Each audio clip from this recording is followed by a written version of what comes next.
Hello guys, welcome to another video.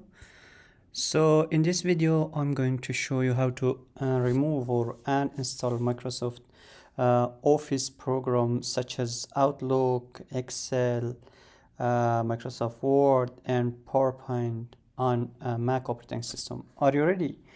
So let's get started. Click on Finder. If you don't have on the taskbar, you can search for that. Just click on search and type Finder and enter.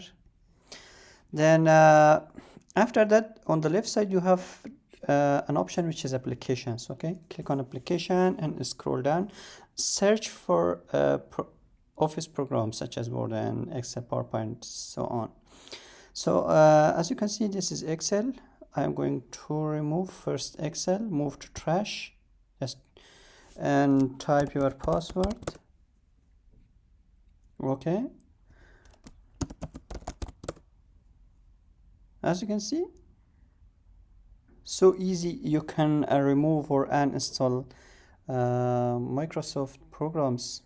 So I'm going to now remove this unknown and type your password,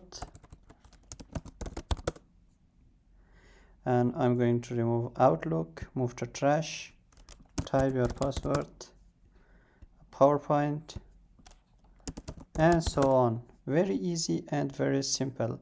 I'm going to remove Microsoft Teams, and I'm going to remove Microsoft Word. Oh, it's open. I have to quit it to close it, and now I can remove it. See, very easy and very simple. So you can remove or install Office program on Mac operating system. That's it guys. I hope you will like it. If you have any question, just drop them in the comment section and I will be very happy to help you out with that. See you in the next video.